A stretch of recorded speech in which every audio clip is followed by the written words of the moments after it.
The man behind the front desk freezes. His eyes flick from the couple's calm faces to the clipboard in the woman's hand. It is embossed. Official. She flips it open slowly. Her voice is even. Sir, we are the inspectors for your 5-star accreditation renewal. Silence slams into the marble-floored lobby. The man had just asked them, no, told them, to leave. For standing there, quietly.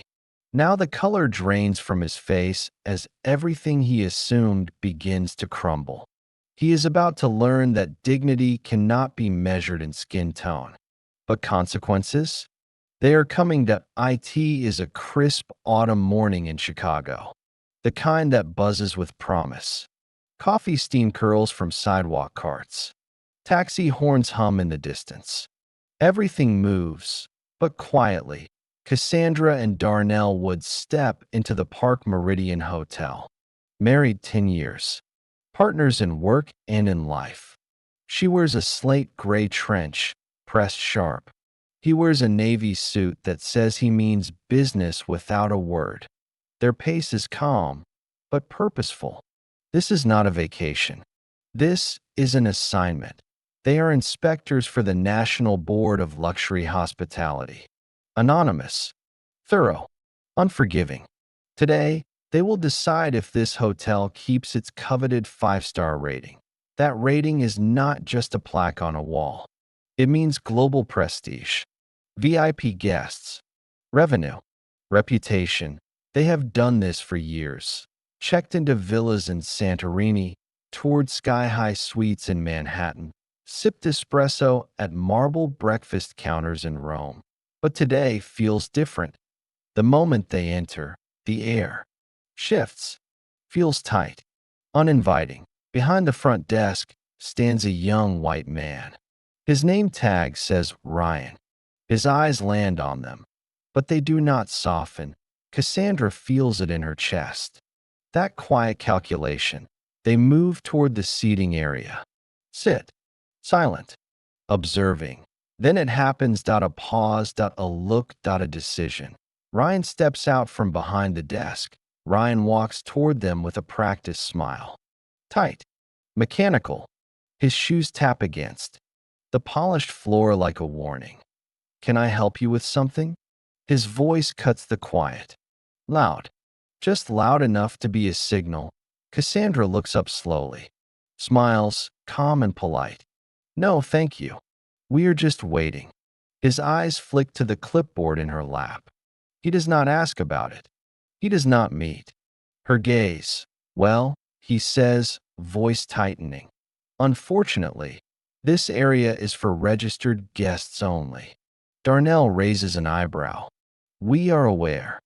Ryan's body stiffens. His shoulders square, but his eyes flick nervously toward the bellhops. They do not intervene. They do not even look. I will need to ask you to leave the lobby if you are not guests.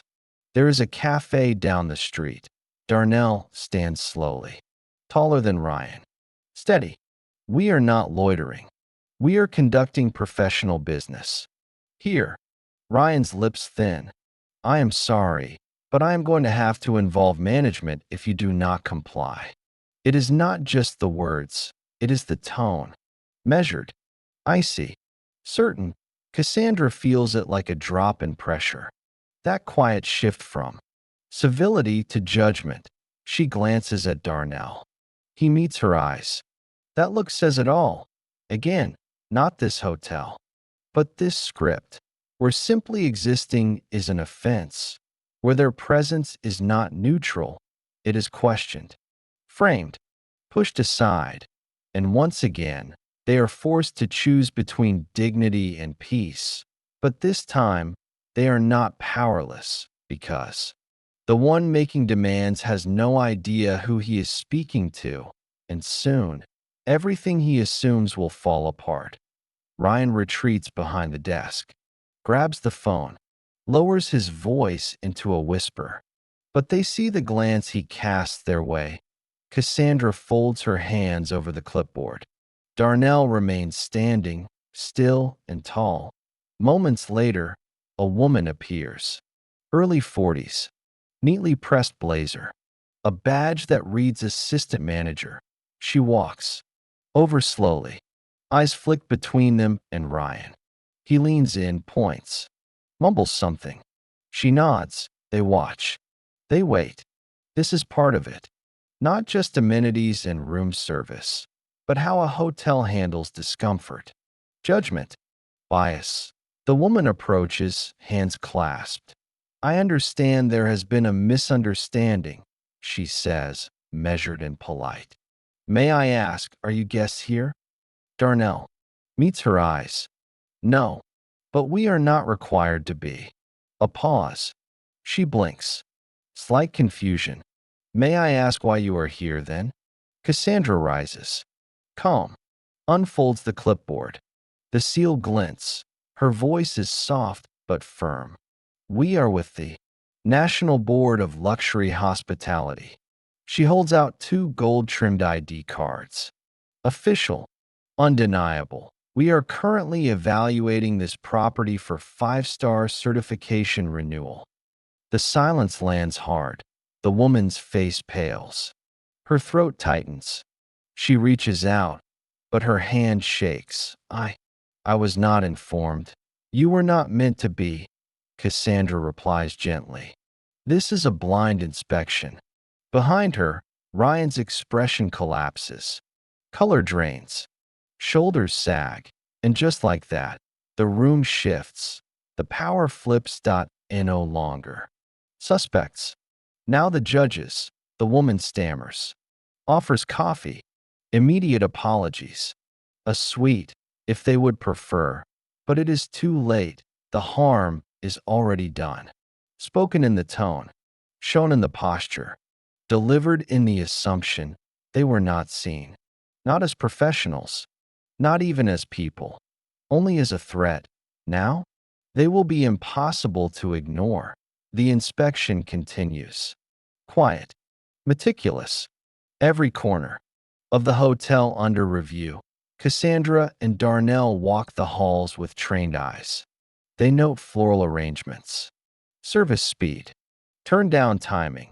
But beneath each ticked box is something heavier. Bias. IT lingers in the carpeted silence. In how staff glance away. In how smiles falter when they approach. The next morning, they meet with the general manager. He greets them with a polished handshake. Suit crisp. Smile wide.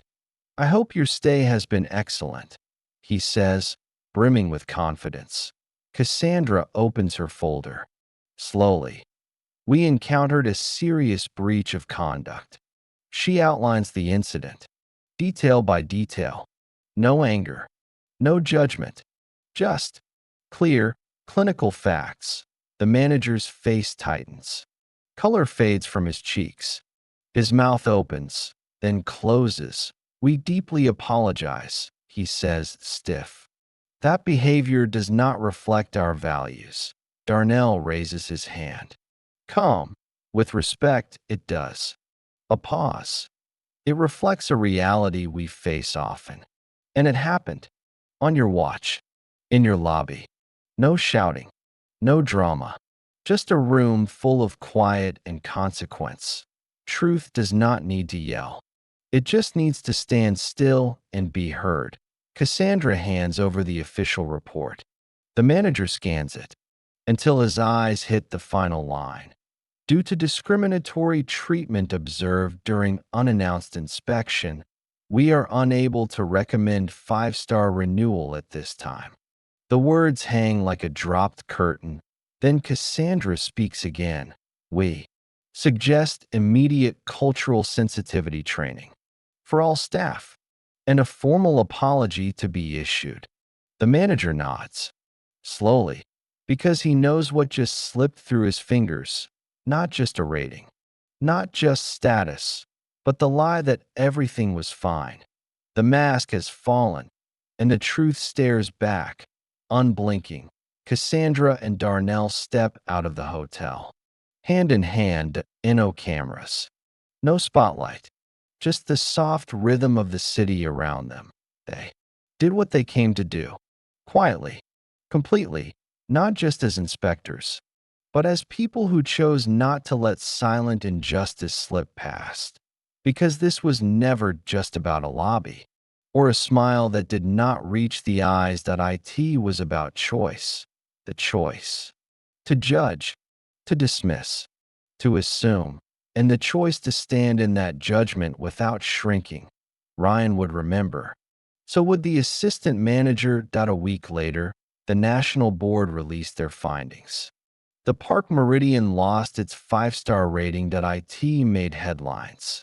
The hotel issued a public apology. Mandatory anti-bias training followed. Staff were reassigned. A new code of conduct appeared in every guest room. The ripple had started, not through outrage, but through quiet, steady resistance. Point two people. No shouting, no spectacle, just truth, and a reminder that real luxury is not found in the thread count of linens or the sparkle of chandeliers. It is in how people are treated when they walk through the door, with respect, with decency, with the recognition of shared humanity. That kind of luxury can never be bought, but it must always be protected. Sometimes, the most powerful moments happen in stillness, not with shouting, but with clarity. Cassandra and Darnell did not raise their voices. They raised the truth, and the echo of that truth reached far beyond one lobby. They reminded us that integrity does not need volume. It needs courage, because what you assume about others often reveals who you are. And the people you overlook, they might be the ones holding the pen, writing the next chapter, and deciding how your story will be remembered. If this story moved you, subscribe for more real-life narratives that challenge, inspire, and reveal.